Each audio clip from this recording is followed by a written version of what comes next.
그리스도의 보혈로 우리가 완전히 원칙적으로 완전히 깨끗해진 거예요. 우리가 완전한 의를 얻은 것처럼 그리스도의 거룩을 우리는 이미 얻은 사람들입니다. 그래서 사실 이 신자들의 전쟁은 깨끗해지기 위한 전쟁이 아니고 깨끗한 사람이 더러워지지 않기 위한 전쟁입니다. 그래서 우리 자신의 거룩함을 지키는 전쟁을 우리가 하고 있는 거예요. 지금은 우리가 뭐 날마다 범죄하고 날마다 더러워지니까 참 우리가 얼마나 거룩한 은혜를 얻었는가, 그 완전한 거룩을 얻었는가 우리 자꾸 잊어버리죠. 그러나 사실은 우리는 거룩을 지키는 전쟁을 하고 있는 것이죠. 그래서 이 교회를 공격하는 이 모든 마귀의 공격은 우리의 거룩을 무너뜨리는 거예요.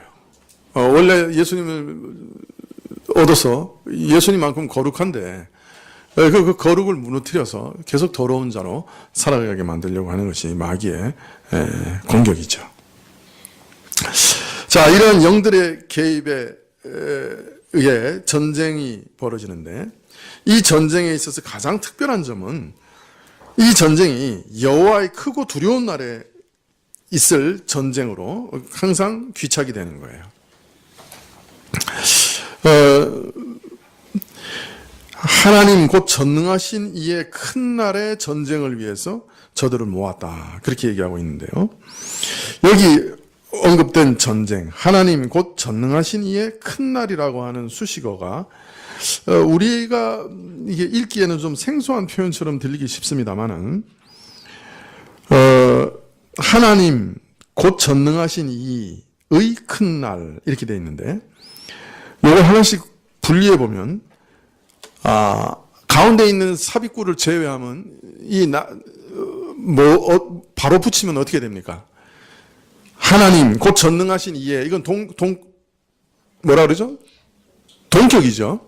그러니까 하나님 그러고 갈로 쳐도 되는 거예요. 동격이기 때문에. 그러면 이 날은 뭐라고 부르는 거예요?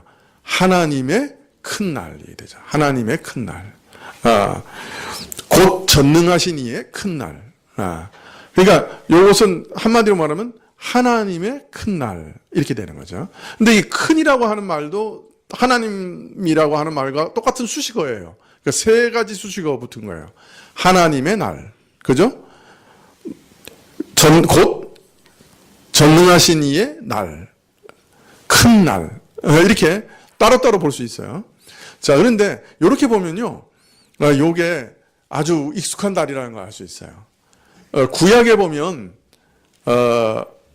자주 선지서에서 자주 나오는 날이 있어요. 그 무슨 날이냐면 여호와의 날이라는 말이에요. 그러니까 하나님의 큰 날이나 전능하신 이의 큰 날이나 여호와의 날이나 이게 같은 말이잖아요. 그죠? 사실은 똑같은 말이라고. 그래서 구약에서는 이 여호와의 날, 여호와의 크고 두려운 날, 이런 식으로 많이 나와요. 그러니까 여호와의 날, 여호와의 크고 두려운 날, 이런 식으로 많이 나오는데 이게 매우 익숙한 표현이에요. 구약에서는. 그래서 많은 구약 선지자들은 어떤 날을 항상 예언했어요. 그것을 여호와의 날 또는 여호와의 크고 두려운 날, 여호와의 큰 날, 이렇게 예언했는데요. 오늘 계시록도 바로 그 날을 말하고 있는 거예요. 그래서 이게 생소한 표현이 아니죠. 자, 그렇다면 오늘 계시록에서 하나님 곧 전능하신 이의 큰 날이라고 하는 날이 어떤 날이냐 하는 것을 알려면 우리는 어디로 가야 되는 거예요? 네? 구약으로 가야죠. 그래서 사실 계시록은 우리가 지금까지 쭉 살펴봤지만 주석이 다 어디서 있어요? 구약에 있죠. 의외로, 그죠? 보통 신약의 성격은 구약에서 모형적으로 그림처럼 보여주신 것을 해석하는 것은 신약인데, 그러니까 주석이 신약에 있는 건데, 계시록은 이상하게, 그죠? 주석이 오히려 구약에 있어요. 신약을 해석하려면 구약을 주석으로 해야 돼요. 자, 그러면 구약에서는 여호와의 날이라는 날이 어떤 날이냐, 그걸 이해하면 오늘 여기서 계시록에서 말하는 여호와의 날이 어떤 날인지를 이해할 수가 있죠.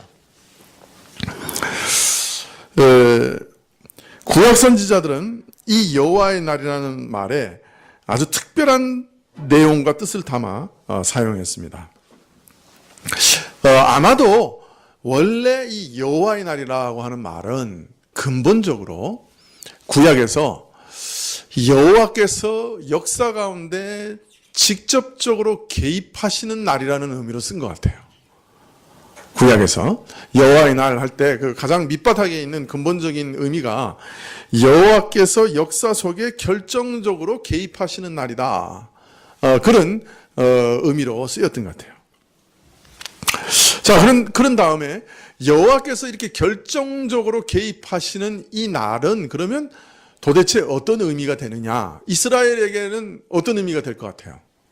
여호와께서 역사 가운데 결정적으로 개입하시는 날에 이스라엘에게는 어떤 일이 일어날까요? 이스라엘은 맨날 하나님 앞에서 범죄하면서도 이상하게 자기들은 하나님의 선민이고 하나님이 자기 편이라고 하는 확신만은 잃지 않는 것 같아요.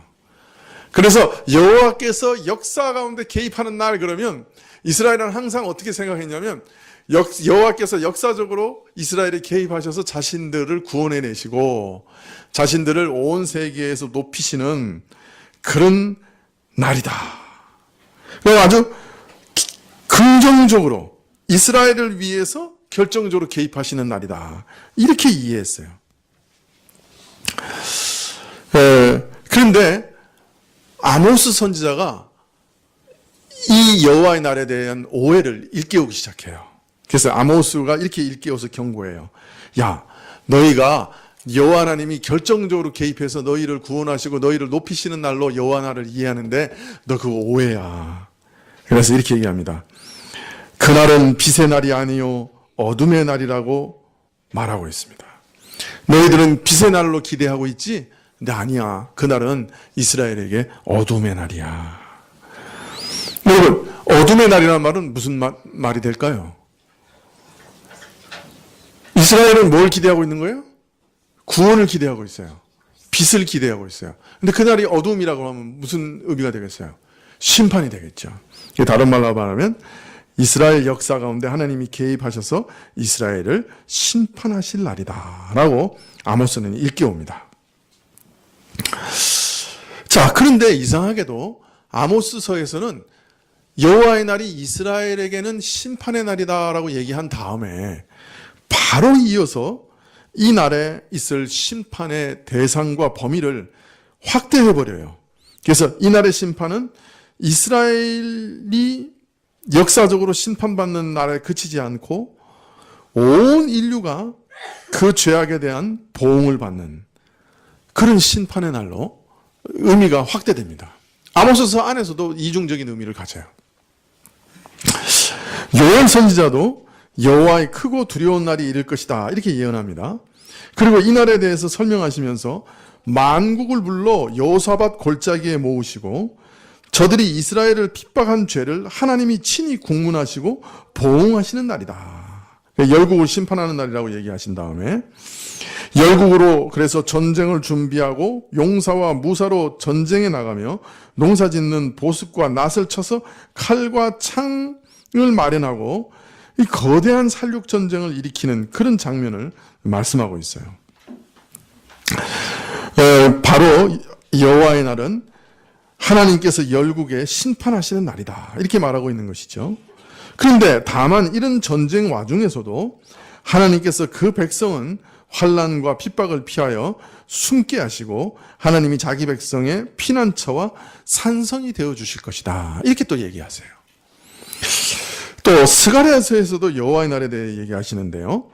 스가랴서는 한번 우리가 읽어볼까요? 스가랴서 14장 1절입니다.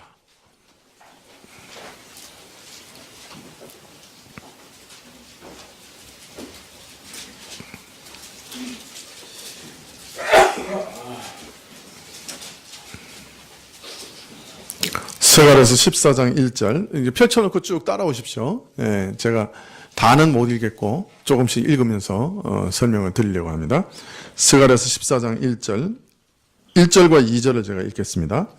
여호와의 날이 이르리라. 자, 14장은 그러니까 처음부터 어떤 날에 대한 설명이에요? 여호와의 날에 대한 설명이에요.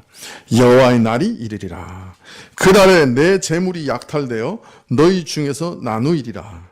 내가 열국을 모아 예루살렘과 싸우게 하리니 성읍이 함락되며 가옥이 약탈되며 부녀가 욕을 보며 성읍 백성이 절반이나 사로잡혀 가려니와 남은 백성은 성읍에서 끊어지지 아니하리라.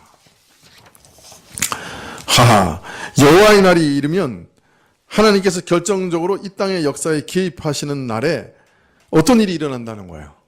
아주 혹독한 일이 일어날 것이다. 어떤 일이 일어나느냐? 성읍이 함락되며, 여기 성읍은 어디예요? 예? 예루살렘이죠. 예, 예루살렘이 함락되고, 근데 여기 성읍이 예루살렘은 분명한데, 이 예루살렘이 유대 땅에 있는 예루살렘을 가리키는 건 아니에요. 왜냐하면 스가랴서는 언제 기록된 책이죠? 선지서 중에?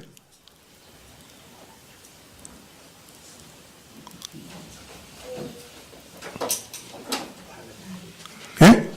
바벨론 포로에서 돌아온 이후에 성전을 짓는 것을 독려하는 그런 선지서들 있죠? 그 중에 대표가 학개와 스가랴죠. 근데 이 스가랴는 그러니까, 포로 이후에, 바벨론에서 돌아온 이후에 예언하고 계시는 거예요.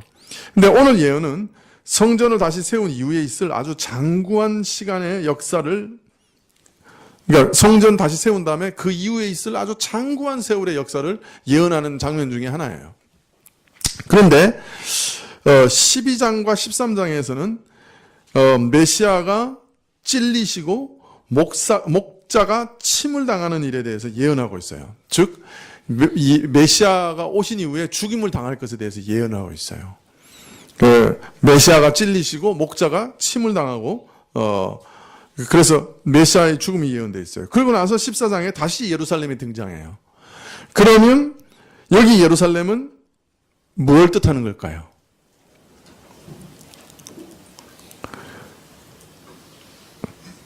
예수님이 오셔서 죽으시고 그 다음에 예루살렘에 대해서 얘기하고 있단 말이에요. 여기 예루살렘은 그럼 뭘 뜻하는 걸까요? 이 지상에 있는 예루살렘을 뜻하는 것이 아니고 하나님이 거하시면서 그 백성 가운데 거하시는 도성을 얘기하는 거죠. 하나님이 함께 하시는 도성. 그러면 뭐예요? 예? 하나님의 나라, 또 작게는 교회. 교회를 얘기하는 거죠. 자, 그래서 하나님 나라가 능욕을 당하고 교회가 능욕을 당하고 함락이 되고 백성이 절반이나 사로잡혀가는 일도 있을 것이라는 거예요. 예수님께서 메시아로 오시고 죽으시고 양들도 흩어지고 그 다음에 부활하시고 그 다음에 교회의 형편이 어떠냐? 아주 예수님 이후의 교회 형편, 하나님의 나라도 그냥 반이 무너지고 잡혀가고 사로잡혀가고 그 아주 그냥 난리가 나는 그런 일도 있을 수 있다는 거예요. 함락되고. 어떤 때는 참 교회가 이거 이제 교회가 남아 있을 수 있겠나 이렇게 걱정할 때가 참 많이 있었어요.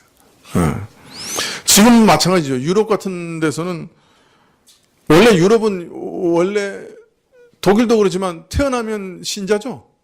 독일에서. 그죠? 우리는 태어나면 출생신고를 어디 가서 해요? 동사무소 가서. 구청이에요? 동사무소예요? 네? 네? 자, 손들어 펴갑시다. 구청, 동사무소. 네. 둘 다? 하여튼 정부에 가서 하는 거죠. 공권력에 가서 하는 거죠. 근데 독일 같은 경우는 제가 알기로는 출생신고를 교회에다 하죠. 옛날에 그랬어요? 요새는 안 해요? 요새는 시청에 가서 해요? 타락했구만.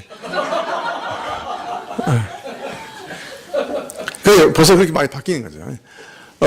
옛날에는 프랑스 같은 경우에는 전부 교회에서 결혼했죠. 요새는 시청 가서 결혼하고 그러죠. 유럽은 원래는 태어나면 신자로 여기지는 나라였어요. 온 나라와 민족이 하나님을 섬긴다고 하는 나라였는데 이런 교회의 악한 이론과 사상이 출현하면서 교회 반은 물론이고 뭐 거의 다 휩쓸려 가버렸어요. 교회가 거의 고사할 지경이에요.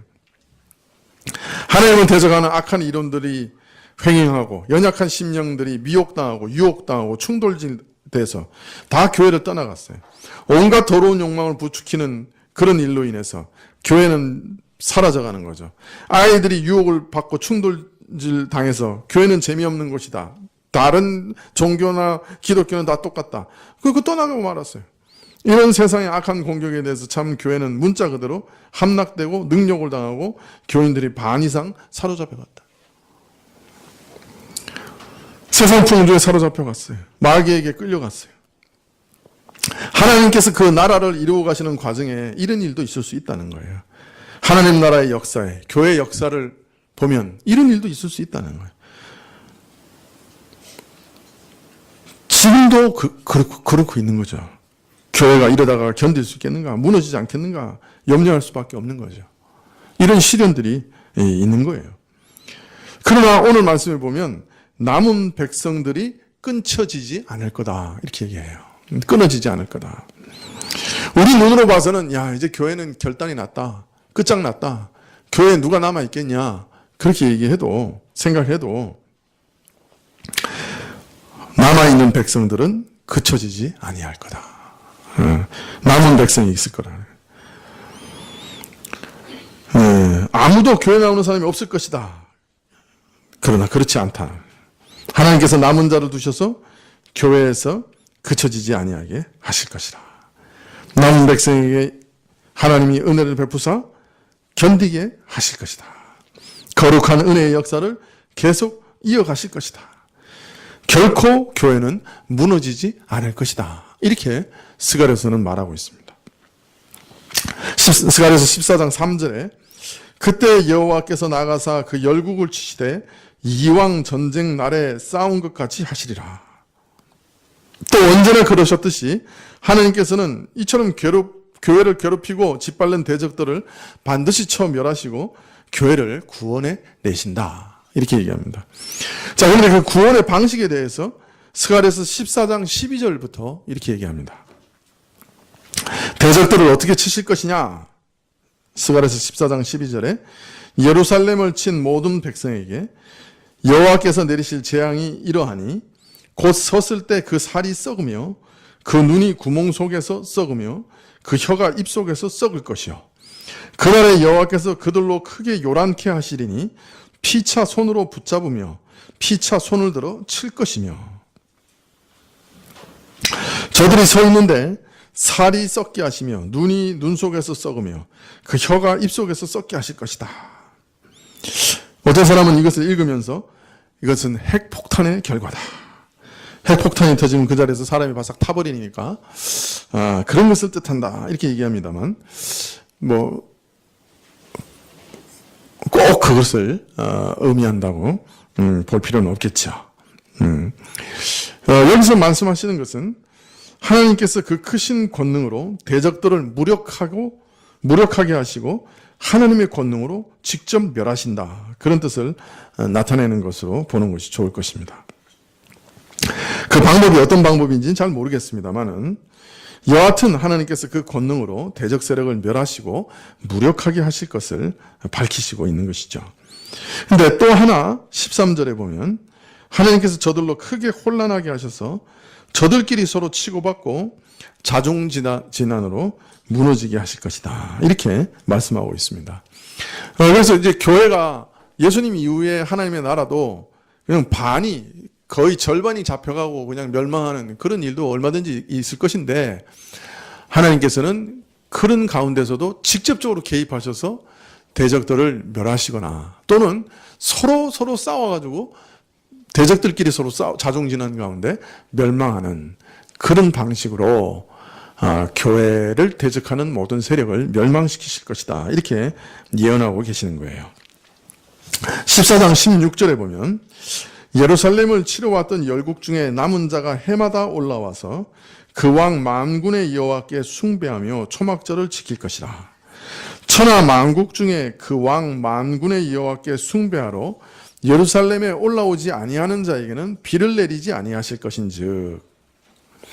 자, 예루살렘을 치러 왔던 그 나라들 중에 망하지 않고 살아남은 자들은 해마다 예루살렘에 올라와서 만군의 여호와께 경배하며 초막절을 지킬 것이다. 이렇게 얘기합니다.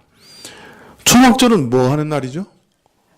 보통 수장절 이렇게 얘기해서 한 해의 농사가 끝난 다음에 모든 것을 추수하고 곡간에 넣으면서 즐거워하는 절기죠. 천하 만국으로부터 알곡을 모아 천국 곡간에 모으시는 일을 이렇게 표현하고 있으신 게 아닌가, 그렇게 여겨집니다. 열국 가운데 살아남은 자들이 해마다 초막절에 올라와서 예루살렘에서 하나님께 경배하게 될 것이다. 아마 모든 민족 가운데서 추수가 일어나고 알곡을 모아드릴 것을 이렇게 표현하신 것이 아닌가. 그런데 이들 중에 하나님을 경외하여 섬기지 않는 민족들은 벌하되 비를 주시지 않는다. 이렇게 말씀합니다. 스가랴서에서도 이 비라고 하는 것은 그냥 이 땅에서 그 비를 말하는 것은 아니겠죠. 마치 이 땅의 비와 물이 생명에 있어서 필수적인 요소인 것처럼 비를 주시지 않겠다고 하는 것은 저들이 생산하는 방도도 끊어버리고 결국 저들을 망하게 하실 것이요, 저들의 생명, 영적 생명까지 포함해서 생명에 꼭 필요한 요소들을 제하여 버리실 것이다. 그것을 말씀하시는 것이 아닌가. 이것은 마치 계시록의 셋째 대접 재앙하고도 매우 유사하죠. 비를 내리시지 않는다. 그 계시록의 셋째 대접 재앙에서 보면 물 근원을 다 끊어버리시죠. 네, 그래서 생명의 근원을 끊어버리는 것과 매우 유사합니다. 자, 하여튼 14장을 다 강의하려면 시간이 너무 많이 소요돼서 다 강의할 수 없습니다만은, 여기서 일단 우리는 14장 1절부터 우리가 알았던 것은 14장 전체는 어떤 날에 대한 설명이었어요? 여호와의 날에 대한 설명이었죠. 자, 그러면 여러분 한번 생각해 보세요. 여호와의 날의 성격을 14장에서는 어떻게 정의하고 있는 거예요? 여호와의 날이 어떤 한순간 한 날이에요? 아니면 상당히 긴 기간을 말하고 있는 거예요? 어때요? 그거 말하려고 지금까지 그냥 숨을 헐떡이면서 14장을 설명한 거예요. 한 날이에요? 아니면 상당히 긴 기간이에요? 긴 기간이죠? 여호와의 날, 그래서 우리가 생각하기에는 한 날이고 어떤 날에 하나님께서 역사 가운데 직접적으로 개입하시는 날, 이렇게 이해하는데, 스가랴서나 다른 선지서들도 가만히 살펴보면 하나님이 역사 가운데 분명히 직접적으로 개입하시는 날이긴 하지만 상당히 긴 기간을 잡고 있는 거예요. 나중에는 그 여호와의 날에 쳐들어 올라왔던 사람들이 여전히, 그죠? 예루살렘에 올라와서 경배하는 그런 일들까지 생각하고 있는 거죠. 오늘 계시록의 말씀은 이 여호와의 날에 관련해서 말하고 있고, 이 여호와의 날에 있을 전쟁의 소용돌이에 대해서 말하고 있는데, 우리가 이러한 전쟁을 어디서부터 읽을 수 있냐면 그 다 선지서들로부터 읽을 수 있는 거예요. 선지서에도 여호와의 날에는 큰 전쟁이 일어난다고 다 얘기해요. 여호와의 날의 전쟁으로 인해서 교회가 반 이상 사로잡혀가는 그런 무서운 일들도 있을 거라고 예언하고 있는 거예요. 이런 선지서의 전통을 생각해 봤을 때 이 여호와의 날은 예수님이 재림하시는 그 순간, 그 마지막 날을 표현하는 의미가 아니라고 하는 것을 이해할 수 있어요. 무슨 말인지 이해가 되시죠? 자, 왜 자꾸 제가 그런 말씀을 드리냐 하면, 사실 요한계시록의 이 말씀들을 쭉 읽어보면 구약 선지자들이 예언했던 그 선지의 그 예언들의 전통을 그대로 이어받고 있는 거예요. 요한계시록은 사실 우리가 다 읽어봐서 알잖아요, 그죠? 다니엘서, 뭐 이사야서, 에스겔서, 그죠? 스가랴서, 이런 계시록 그 선지서들이 예언한 전통을 꾸준히 이어받아서 마지막으로 또 예언하시는 분이 요한이란 말이에요. 그러니까 이 요한은 이 구약의 선지서들의 계보를 잇는 사람이고 그 정신을 그대로 이어서 우리에게 전달해 주는 사람이라고요. 그래서 요한에게 주신 이런 계시는 선지서들의 전통 그대로 대적들이 교회를 둘러싸고 전쟁을 일으킬 것이고 하나님께서는 이런 세력, 이런 백성들을 대적하고 핍박하는 모든 세력을 심판하여 멸하실 것이다 하는 이런 예언을 그대로 그 전통을 계속 잇고 있는 거예요. 달리 말하면 계시록의 계시야말로 이미 이전 선지자들에게 알리신 그 계시를 더 확인하고 더 밝히고 더 깊이 드러내고 있는 것이다 라고 말할 수 있는 것이죠.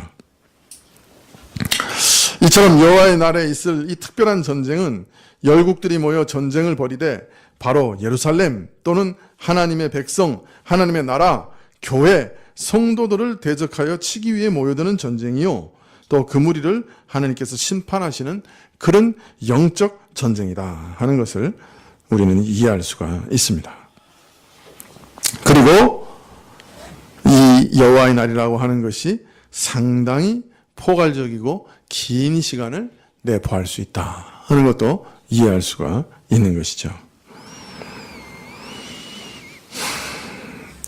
왜 자꾸 이걸 강조하냐면 제가 이제 고등학교 2학년 때 종로서적에 가서 책을 하나 샀어요. 이 살렘 키르반이라고 하는 사람이 썼는데 이 아마게돈 전쟁에 대해서 얼마나 실감나게 썼는지 참 세계 대륙에서부터 올라오는 수만의 전차와 비행기, 원자탄 막 이런 걸 쫙 얘기하면서 그 아마게돈에 이 세계 대륙의 모든 군대가 모였을 때 예수님께서 재림하셔서 이제 이 세상이 끝이 난다. 이게 바로 여호와의 큰 날의 마지막 전쟁의 모습이다. 이게 실감나게 그려놓은 거예요. 네. 그걸 보고 제가 가만히 생각해 보니까 이대로 있으면 안 되겠더라고요. 이대로 있다가는 그 전쟁에서 믿음 없이 죽겠더라고요. 그래서 예수님을 영접했어요, 제가. 그 예언을 보고.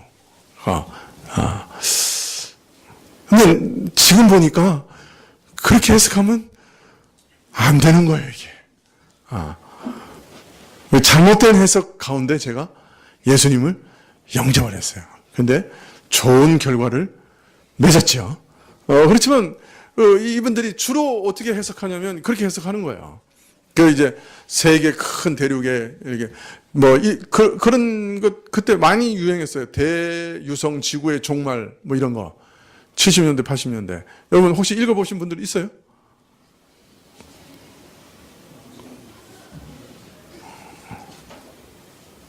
광 목사님하고도 내가 그때 같이 공부하고 그랬는데 그치? 그 성화교회에서는 그런 책 공부 안 했어요? 조금 시기가 지났나? 그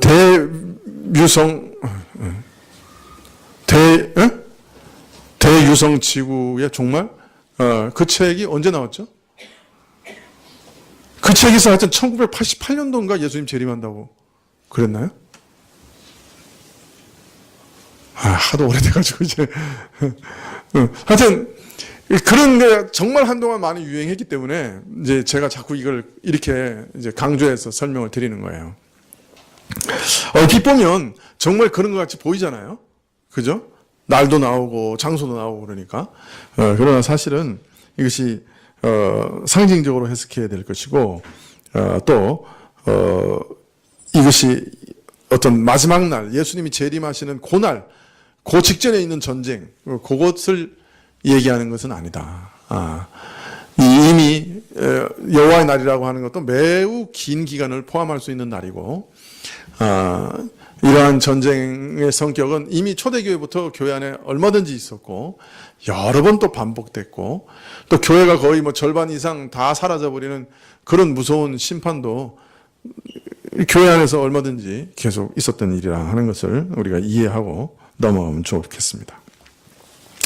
자, 자, 그런데 이날에 있을 전쟁을 통해서 하나님께서 열국을 구체적으로 어떻게 심판하실 것인가에 대해서 스가랴서에서는 방금 말씀드린 것처럼 서로가 서로를 공격하는 일들로 인해 자멸하게 되는 것에 대해서 말씀하고 있어요. 계시록에는 그냥 그 여호와의 날에 있을 전쟁을 위해서 모든 세상의 군대들을 모았다는 얘기만 끝나고 전쟁이 앞으로 어떻게 발전될 것인가에 대한 얘기가 아예 없어요.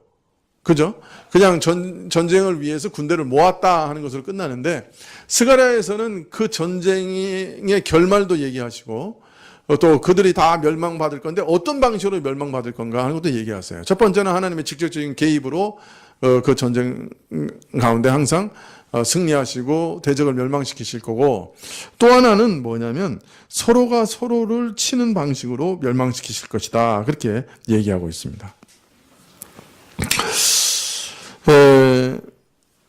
이들이 한결같이 교회와 성도들을 무너뜨리는 공동의 목표를 추구하는 건 사실이고, 또 근본적으로 이 전쟁이 사단의 세력과 하나님께 속한 자들 사이에 벌어질 영적 전쟁이지만, 그러나 열국이 이 전쟁을 벌이면서 스스로 멸망당하는 그 과정에서 서로 간의 갈등과 알력과 전쟁을 통해 서로 살육하는 일들도 병행할 것이다, 이런 과정이 배제되지 않는다 하는 것을 또한 알리고 있어요. 여러분, 이것 때문에 우리가 참 속기 쉬운 거예요. 분명하게 목표는 그리스도예요. 그리고 그리스도를 믿는 신자들이고, 그리스도를 믿는 신자들의 믿음을 없애는 전쟁이에요. 그리고 그들을 더럽히는 전쟁이에요. 그런데 그 방식에 있어서는 교회만 집중적으로 두들겨 패는 게 아니에요. 교회를 공격하기 위해서 몰려드는 세력끼리도 어떻게 해? 서로 싸워요. 그리고 서로 죽여. 자, 그러니까 교회 입장에서 봐서는 얘네들이 우리 편인지 저 편인지, 우리를 공격하러 오는 건지 아니면 지들끼리 서로 싸우는 건지 분별하기가 상당히 어려워요. 이것이 이 영적 전쟁의 또 하나의 특색이에요. 네. 그냥 교회만 와서 계속 두들겨 패면 우리가 금방 분별이 가능하잖아요. 아, 이거 우리 교회를 대적하는 자들이구나, 이게 나쁜 놈들 이렇게 딱 분별이 되는데, 얘네들끼리 서로 막 싸우고 서로 죽여요. 그러니까 이 겉으로 봤을 때는 얘네들이 우리를 공격하는 거야, 아니면 저들끼리 서로 싸우는 거야, 이렇게 오해가 돼요. 그러니까 이 영적 전쟁은 피아를 식별하기가 상당히 어렵다는 특징을 가지고 있어요. 그래서 스가랴서에서는 그런 그것까지도 지금 예언하고 있는 거죠. 하나님이 직접적인 공격, 심판으로 교회를 멸망시키려는 자들도 멸망시키실 뿐만 아니라 더하여 서로가 서로를 죽이는 방식으로 멸망될 거다, 이렇게 얘기하고 계시니까요. 비록 이 전쟁을 통해서 사단의 세력이 노리는 것은 하나님의 말씀과 예수의 증거를 지키는 자들의 믿음을 무너뜨리는 것이지만, 동시에 그 세력 내부에서도 서로 간의 알력과 갈등과 충돌의 형태로 부딪히게 될 거예요. 여러분, 사실 이 세상의 모든 정치, 문화, 종교, 철학, 이런 세력들이 서로 싸우고 있죠. 그죠? 정치가들이 교회하고만 전쟁하는 거 아니죠. 다른 나라와 다른 나라끼리도 전쟁하죠. 서로 전쟁하죠. 문화들도 그렇고 종교들도 마찬가지죠. 불교가 기독교만 공격하는 거 아니죠. 유교가 기독교만 공격하는 거 아니죠. 서로 싸우죠. 유교는 기독교도 공격하고 불교도 공격해. 불교는 기독교도 공격하고 유교도 공격하고 서로 싸워요. 철학들도 마찬가지죠. 기독교만 공격하는 게 아니에요. 철학들도 서로 공격해. 그래서 서로 심각한 갈등을 겪고 서로 전쟁을 벌여요. 서로 싸움을 하는데 다 마귀에 속한 자들이에요. 사실은 어떤 의미에서는 피상적으로 싸우는 일이에요. 깊이 들여다보면 전부 다 동일한 목적을 추구하는 거예요. 하나님과 그리스도를 대적하고 그리스도를 믿는 성도들의 믿음을 더럽히는 거예요. 그런 합동작전인데 문제는 서로 싸우기도 하고 또 서로 싸우는 모습을 늘 보여요. 그리고 그것으로 인해서 또 어떤 세력들은 무너지기도 하고 파괴되기도 해요. 그래서 우리는 마귀의 근본적인 목적을 놓쳐버릴 때가 있고 마귀의 근본적인 목적이 은폐되기도 하고 우리들이 더 쉽게 속기도 하는 거예요. 그래서 어떤 면에서는 이 사회와 이 사회 속에 있는 모든 권력들이 서로서로 투쟁하는 만인을 향한 만인의 투쟁처럼 보이는데 근데 근본적으로는 신자들을 죽이고 멸망시키는 전쟁이다.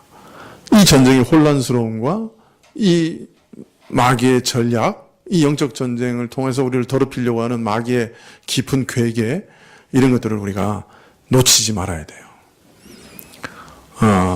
그래서 어떤 면에서는 이 신약의 계시록과 이 선지서들을 가만히 보면 우리가 지금 살고 있는 삶의 그 현상 그대로를 이렇게 미리 다 보여주고 있는 것 같아요. 이 삶의 현실을 그대로 이렇게 다 이렇게 들춰내서 본질을 보여주고 있는 거죠. 근데 그 가장 밑바닥에 있는 본질은 신자들의 믿음을 더럽히는 거다. 그렇게 가르쳐주고 있는 것이죠. 계시록 16장 15절에 내가 도적같이 오리니 누구든지 깨어 자기 옷을 지켜 벌거벗고 다니지 아니하며 자기의 부끄러움을 보이지 아니하는 자가 복이 있다. 마지막 시대에 이런 험악한 영적 전쟁이 벌어지는 동안 신자가 겪을 어려움과 위험을 생각하시고 권고하시되 깨어 경성하여 혹시라도 벌거벗은 수치를 보이지 않도록 하라. 그렇게 말씀하십니다. 그런데 이 말씀은 이 전쟁이 어떤 성격의 전쟁인지 우리에게 암시하여 주시는 겁니다. 이 아마게돈 전쟁의 핵심은 총으로 쏘고 칼로 찌르는 게 아니라는 거예요. 이 전쟁에서 패자는 피를 흘리며 죽어가는 것이 아니라 자기 옷을 잃어버려 벌거벗은 수치를 당하는 거예요. 그래서 아마게돈 전쟁을 대비하기 위해서 우리는 어떻게 해야 되는가? 칼을 준비하고 군사력을 키우는 것, 그것 아니라는 거예요. 이 전쟁을 치르기 위해서 가장 먼저 해야 될 일은 세력을 불리고 우리의 힘을 드러내는 게 아니라는 거예요. 저 시청 앞에 나가서 데모하는 게 아니라는 거예요. 자기를 지키고 깨어있고 거룩한 옷을 입고 있는 것이라는 거예요. 그러므로 이처럼 이 전쟁을 대비하여 경성해야 될 것을 권하시는 이 말씀은 결국 이 전쟁이 성도들로 하여금 믿음과 성결을 버리고 자기들을 더럽히고 유혹하고 위협하고 강요하는 이런 영적 전쟁에서 승리해야 되는 것임을 말씀하시면서 이 전쟁의 성격이 주로 영적이며 또 우리를 더럽히는 것이다 하는 것을 암시하고 있다고 할 수 있습니다. 15절은 갑자기 튀어나오는 말씀 같아요. 그죠? 아마게돈 전쟁에 대해서 쭉 얘기하다가 갑자기 내 옷을 잘 지켜라. 더럽혀지지 마라. 깨어있으라. 이렇게 얘기한단 말이에요. 이것이 문맥상 그냥 아무 관계없이 돌출된 발언이 아니라고 하면 이 전쟁의 본질이 영적 전쟁이고 우리 신자들을 더럽히는 전쟁이다 하는 것을 분명하게 보여주고 있는 것입니다. 그래서 이 아마게돈 전쟁이 영적 전쟁인 것을 또다시 보여주시고 있는 것이죠. 또 내가 도적같이 올 것이라고 말씀합니다. 재림에 대해서 얘기하시므로 앞으로 이 전쟁이 분명 재림으로 끝을 맺을 것을 암시하고 있습니다. 그러나 동시에 이 말씀은 아마게돈 전쟁이 눈으로 보이는 세계대전이 아니라는 것을 말씀하세요. 왜냐하면 내가 도적같이 오리라고 하시기 때문입니다. 여러분, 이 전쟁이 눈으로 볼 수 있는 세계대전, 3개 대륙의 온 군대가 무기토라고 하는 지역에 모여서 마지막 3차 대전을 일으키는 전쟁이라고 한다면 우리가 모를 리가 없어요. 그죠? 이건 가장 분명한 징조가 되겠죠. 예수님 재림하는. 그런데 도적같이 오신다는 거예요. 그 말은 이것이 영적인 전쟁이라는 거예요. 자, 그럼 이 군대들이 모여서 누구를 대적하는 거예요? 예수님을 대적하는 거잖아요. 그죠? 그렇기 때문에 사실은 이 전쟁이 예수님을 대적하는 전쟁이 창칼을 가지고 싸워서 대적할 수 있는 전쟁이냐고요. 탱크를 몰고 가서 전쟁에서 이길 수 있는 전쟁이냐고요. 그러니까 성격이 전혀 다른 거예요.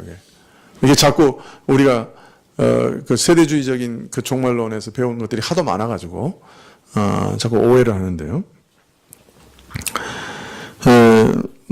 여기서도 도적같이 오리라고 하시는 말씀 자체도 이것이 어떤 눈으로 보이는 실제적인 3차 세계대전이 아니라 영적인 전쟁이다 하는 것을 암시하는 것이라고 할 수 있습니다. 그래서 이 아마게돈 무기또에서 일어나는 전쟁을 통해서 예수님이 재림하실 것이다 라고 하는 어떤 징조를 볼 수 없다는 거예요. 뚜렷하게 감지할 수 있는 어떤 징조가 아니라는 거예요, 이것은. 자, 16장 16절에 새 영이 히브리 음으로 아마게돈이라고 하는 곳으로 왕들을 모으더라. 여기 아마게돈이라는 지명이 나오기 때문에 예수님이 재림하기 전에 있을 이 땅의 거대한 전쟁, 마지막 세계대전이 무기또에 있을 것이다. 이렇게 이해하는 분들이 많은데요. 여기서 아마게돈은 무엇을 의미한다고 그랬죠?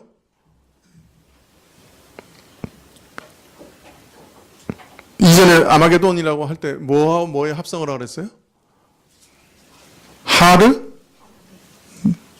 마게돈, 무기또라는 말이죠. 그래서 하르는 산이고 마게돈은 무기또를 말하는 것이죠. 자, 그러면 이 지명을 어떻게 이해해야 될까요? 무기또 산으로 이들을 모을 것이다. 자, 무기또 산으로 이해하면, 그것을 지명으로 이해하면 무기또 산이 어딘가 살펴봐야 돼요. 그런데 공교롭게도 무기또는 이스라엘 평원지대에 있는 거예요. 평야예요. 이스라엘 가운데 제일 광활한 평야예요. 다른 말로 말하면 산이라는 지명이 어울리지 않는 거예요. 그럼 도대체 무기또 산이 어디냐? 곤란하게 되는 거죠. 우리는 그래서 이 무기또 산이라고 하는 것도 상징으로 이해해야 된다. 그렇게 생각이 듭니다. 지금까지 계시록에 있는 모든 것을 우리가 상징으로 이해해 왔잖아요. 만약 이것을 그냥 지명으로 이해한다고 하면 무기또 산이라는 지명이 어딘지 우리가 찾을 길이 없어요. 구약에도 무기또 산이라는 지명이 없어요. 또 무기또 자체는 산이 아니에요. 평지예요. 어떤 면에서 이스라엘 평원에 있어요. 구약에서도 이 지명을 찾을 길이 없고, 이것을 지금 있는 무기또라고 하는 곳에 적용시키려고 해도 그럼 왜 또 무기또 산이냐? 그대로 직접적으로 적용하기가 어려워요. 그리고 무엇보다도 이 무기또라는 장소에 대해서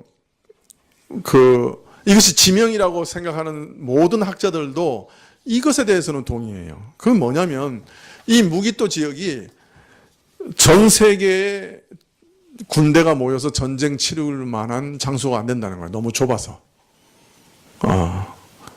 그래서 이 지역을 무기또라는 지역에서 마지막 세계대전이 일어난다고 주장하는 모든 학자들도 동의하는 것은, 그런데 너무 좁다.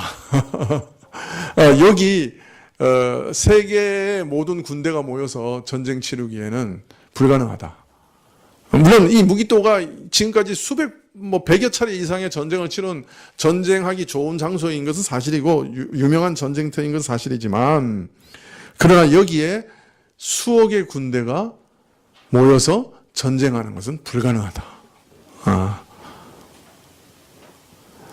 그렇기 때문에 아마겟돈을 그 순수한 지명으로 이해하려고 하는 분들도 이 문제에 대해서는 답을 못해요. 그건 문제다. 그건 좀 어렵다. 이제 이렇게 대답을 하는 거예요. 그래서 이것을 지금까지 우리가 계시록 모든 것을 상징으로 이해했고, 여기만 특별한 지명으로 이해하고 한 장소로 이해하는 것은 우리 지금까지의 해석의 원칙과는 또 배치되고, 또 지명으로 이해한다고 해도 사실 어디 지명인지 찾기도 어렵고, 만일 이것을 무기또라고 하는 지명으로 이해한다고 해도 너무 좁아서 정말 2억의 군대, 전 세계의 군대가 다 모여서 전쟁을 치를 만한 그런 장소가 절대 아니다.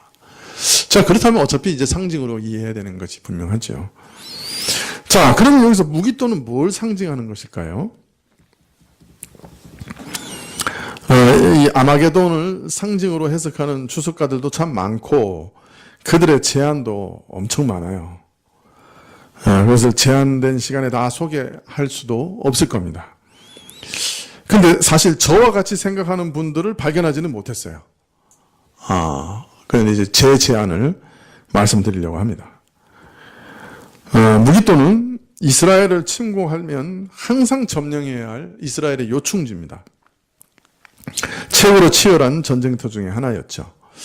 그러므로 이 아마게돈은 교회의 요충지를 상징하는 말일 수 있습니다.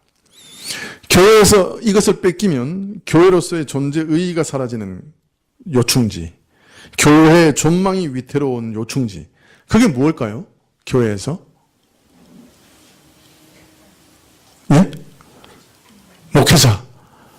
감사합니다. 목회자라고 얘기해 주셔서. 근데 목회자는 바뀌어도 또 하나님이 일으키시면 되는데, 타락하면 또 아침 이슬 같은 사람을 세우시면 되는데, 이게 무너지면 교회가 무너진다. 뭐가 있을까요? 예? 예? 교리, 신학 교리. 신학 교리 중에도 좀 중요한 거. 일단 믿음이 무너지면, 믿음의 본질이 무너지면, 회개가 없어지면 어떻게 되겠어요? 가장 근본적인 교리들, 동정녀 탄생의 교리가 무너진다. 예수님의 성육신의 교리가 무너진다. 삼위일체의 교리가 무너진다. 이러면 어떻게 되겠어요? 교회의 가장 핵심적인 교리가 무너지고 교회로서의 표지를 잃어버리게 되겠죠. 구원 얻는 이신층의 교리가 무너진다. 그죠? 이 교회가 다 무너지는 거죠. 이런 것들 빼앗기면 어떻게 되겠어요? 이런 부분은 2000년 동안 그런데 교회가 공격당해 온 부분이에요, 또. 매번 공격당하는 게 그거예요. 무기또는 세상이 이런 교회의 요충지를 공격할 것을 상징적으로 말하고 있는 것이 아닌가. 그래서 교회가 이것을 뺏기면 교회로서의 존립할 수 없는 그런 중요한 교리들, 이런 것을 얘기하는 것이 아닌가. 자, 그러면 왜 또 그냥 무기또라고 하지 않고 무기또 산이라고 하였느냐. 구약 성경에서는 이 산이라고 하는 말은 흔히 높은 지위, 권세, 세력, 정사, 나라 이런 것을 비유적으로 표현할 때 많이 사용합니다. 특히 선지서에서요. 평평한 땅 위에 홀로 높이 솟은 산의 모습은 다른 모든 것에 뛰어난 지위와 권세와 영광을 상징하기에 적합하다고 생각했기 때문에 그랬는지 모르지만 성경에서는 그런 산을 통해서 이런 지위와 권세와 정사와 나라를 표현할 때 많이 사용했습니다. 산이라는 표현을. 그러므로 여기 산은 교회에서 가장 뛰어난 권세와 영광을 가진 모든 존재들을 상징한다고 할 수 있겠죠. 즉 교회의 영광이요 능력인 모든 진리를 상징한다고 하면 무기또와 산은 같은 의미가 될 것이에요. 교회의 요충지로서 교회의 영광이요 권세인 곳을 공격해서 무너뜨리고 이것을 위해서 전쟁을 치른다. 이렇게 해석할 수가 있을 겁니다.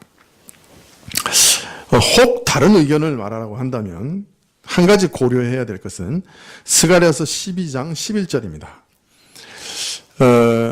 한번 읽어볼까요? 우리가 스가랴서 12장 11절.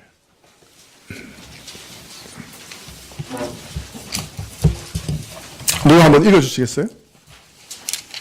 그날에 예루살렘에 큰 애통이 있으리니 무기또 글자기 하다 드리본에 있던 애통과 같을 것이라. 예, 이 말은 뭐를 의미하냐면 이 무기또 골짜기에서 누가 죽었어요? 요시야 왕이 죽었습니다. 그 요시야 왕이 죽은 다음에 이스라엘 사람들이 거기서 대성통곡을 하죠. 애통해하죠. 사실 구약에서 맨 마지막으로 무기또가 나오는 장면이 이 장면이에요. 스가랴서 12장 11절이고요. 여기서 구약의 다른 데서는 전부 무기또라고 표현하고 있는데 스가랴서 12장 11절에서는 무기돈으로 표현이 됩니다. 무기돈. 그래서 아마겟돈하고 가장 닮았어요. 그죠? 하르 무기돈이죠. 그래서 어떤 분들은 여기서 무기돈을 인용했다고 생각하기도 합니다. 요시야는 이스라엘을 개혁한 마지막 군주입니다. 왕입니다. 요시야 왕의 개혁이 궤도에 오를 쯤에 애굽 왕 바로 느고가 올라와서 아수르하고 전쟁을 벌입니다. 요시야가 왜 그것을 막아섰는지 모르겠는데 무기또 지역에서 바로를 막아서다가 거기서 죽습니다. 그로 인해서 두 가지 영향이 일어나는데 하나는 개혁이 중지됩니다. 두 번째는 그로 인해 이스라엘이 멸망합니다.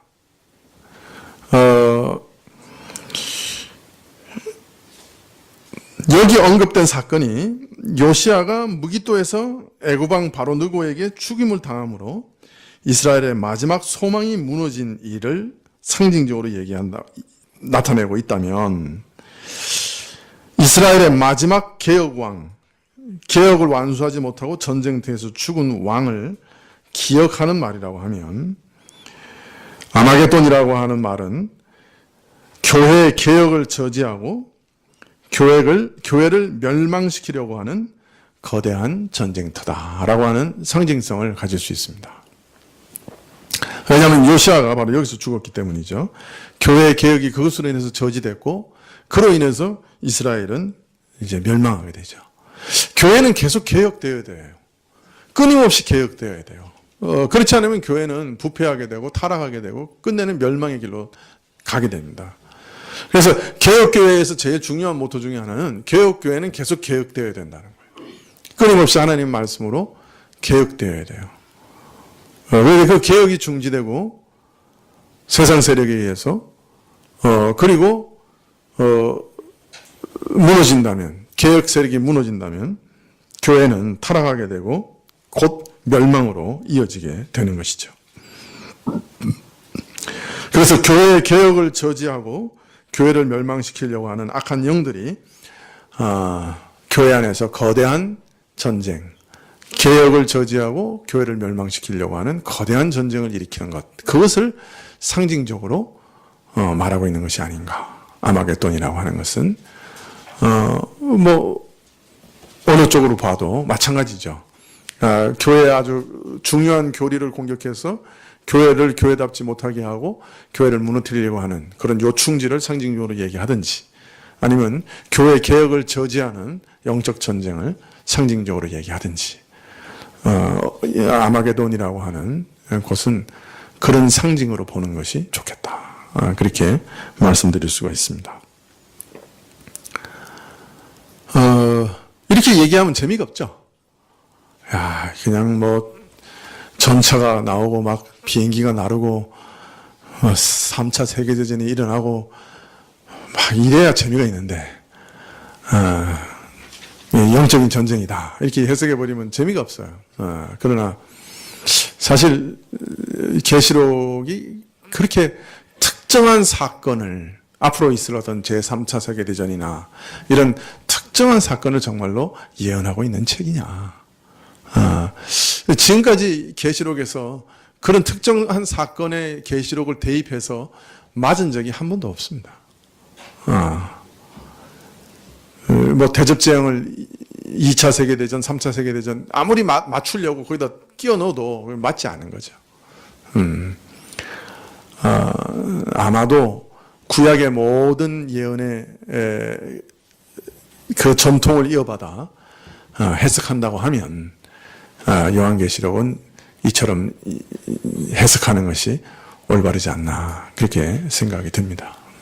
그래서 이 아마겟돈 전쟁 자체도 이미 초대교회부터 시작된 사방에서 교회의 어떤 경계를 뛰어넘어 쳐들어온 수많은 사상과 철학과 종교들을 상징적으로 보여주는 것이고 또 역사에 개입하시는 하나님의 나라에 교회가 아주 처참하게 공격당하고 멸망당하는 수없는 사건들을 상징하고 있는 것이고, 또 마지막 날 점점 더 극심해질 영적 전쟁을 상징하고 있는 것이고, 예수님의 재림으로 그쳐질 영적 전쟁을 상징하고 있다고 보는 것이 옳을 것입니다. 다른 걸 기대하신 분들이 계셨다면 미안합니다. 그러나 여러 정황을 봤을 때, 지금까지 제가 쭉 해석해 왔는데 여러 숨겨져 있는 암시들을 살펴봤을 때 영적 전쟁으로 이해하는 것이 좋겠다, 그렇게 생각이 됩니다. 이제 그렇게 되면 사실은 아마겟돈 전쟁은 지금 우리가 치르고 있는 겁니다. 이건 앞으로 올 전쟁이 아니고 내가 지금 치르고 있는 전쟁입니다. 교회의 경계를 무너뜨리고 교회를 세상과 똑같이 만들려고 하는 전쟁이고, 교회 안에 있는 정말 중요한 교리들을 다 무너뜨리고 참 거짓으로 바꾸려고 하는 전쟁이고, 교회의 개혁을 저지하려고 하는 전쟁입니다. 그런 전쟁이 교회가 처음 시작할 때부터 마지막까지 존재하고 있고요. 오늘 우리 교회도 사실은 경험하고 있는 전쟁입니다. 우리가 이 아마겟돈 전쟁에서 승리하기 위해서는 우리에게 주신 거룩을 견고하게 붙잡고, 우리가 가지고 있는 성결, 거룩한 말씀, 거룩한 교리를 견고하게 붙잡아서 우리 옷을 잃어버리지 않는 것이 참으로 중요합니다. 여러분, 이러한 사실을 잘 기억하시고, 내가 또 교회가 사수해야 될 것이 뭔가 하는 것을 꼭 기억하시면 좋겠습니다. 앞으로 이런 전쟁은 날로 심해질 것이고, 세상에 갖가지 지금까지 꿈에도 생각하지 못했던 이론들과 새로운 사상들과 철학들과 종교들이 끊임없이 우리를 공격해 올 것입니다. 그러나 하나님께서 교회에 반드시 남은 자를 두시겠다고 약속하고 계시고, 또 하나님의 전능하심이 우리를 지키실 것이기 때문에 교회는 남은 자들이 반드시 있을 겁니다. 바라고 원하기는 우리 교회가 그 남은 자들의 모임, 남은 자들의 교회가 되기를 간절히 기도할 뿐입니다. 기도하시겠습니다.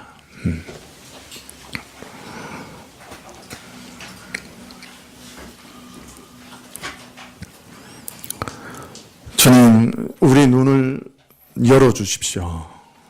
이 말씀들을 통해 우리 눈을 열어주십시오. 우리는 세상에 일어나는 수많은 전쟁들, 국가와 국가가 일으키는 전쟁, 사상과 사상이 일으키는 전쟁, 종교와 종교 간에 일어나는 전쟁, 참 더럽고 피투성이의 전쟁들, 이러한 모든 것들, 눈으로 볼 수 있는 것들만 볼 수 있습니다. 그러나 그 이면에는 우리의 신앙을 더럽히려고 하는 무서운 전쟁이 있음을 가르쳐 주셨습니다. 그 모든 전쟁의 목표가 바로 우리인 것을 가르쳐 주셨습니다. 아버지 하나님, 우리가 깨어있게 해주시고, 그래서 이러한 전쟁 가운데 우리 영혼을 빼앗기지 않게 해주시고, 우리 믿음의 성결을 빼앗기지 않게 해주시고, 우리 믿음을 빼앗기지 않게 해주십시오. 우리와 우리 자녀들을 보호해 주시기를 간절히 기도드릴 때 예수님의 이름으로 기도합나이다. 아멘.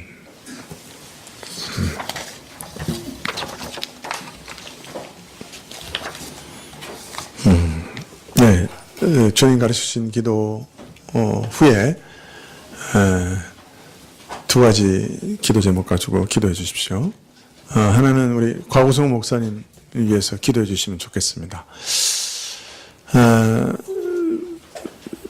하나님께서 이제 또 인도해 주셔야 되겠는데요. 영국에서 계속 사역을 하실지 아니면 돌아오실지, 아마 돌아오시기를 가장 소원하시는 것으로 알고 있습니다. 또 그러나 길을 열어주셔야 되는 상황이고요. 또 돌아와서 어떤 사역을 하실지, 그런 것들도 하나님께서 인도해 주시도록, 또 길을 열어주시도록, 열린 문을 두시도록 위해서 기도해 주십시오. 또 무엇보다도 먼저 건강이 완전히 회복되어야 되리라고 생각하는데요. 이제 완치 판정을 받으실 수 있도록 그 대장암하고 항암 치료를 이제 마치신 상황인데 완치 판정을 받으실 수 있도록 위해서 기도해 주시면 고맙겠습니다. 두 번째는 우리가 계속 기도하고 있지만은 우리 자녀들을 위해서 기도하시면 좋겠습니다. 이제 새로운 환경 가운데 이제 새로운 일들을 우리 자녀들이 시작하고 있는데요. 새로움이라고 하는 설레임도 있지만 거긴 또 오늘 보는 이런 무서운 전쟁, 아마게돈 전쟁이 기다리고 있는 것도 사실입니다. 우리 자녀들이 이런 전쟁 가운데서 항상 승리할 수 있도록 기도해 주시면 좋겠습니다. 네, 주님 가르치신 기도로 예배를 마치겠습니다. 하늘에 계신 우리 아버지시여, 이름이 거룩히 여김을 받으시오며 나라의 임하옵시며 뜻이 하늘에서 이룬 것 같이 땅에서도 이루어지이다. 오늘날 우리에게 일용할 양식을 주옵시고 우리가 우리에게 죄 지은 자를 사하여 준 것 같이 우리 죄를 사하여 주옵시고 우리를 시험에 들게 하지 마옵시고 다만 악에서 구하옵소서. 대개 나라와 권세와 영광이 아버지께 영원히 있사옵나이다. 아멘.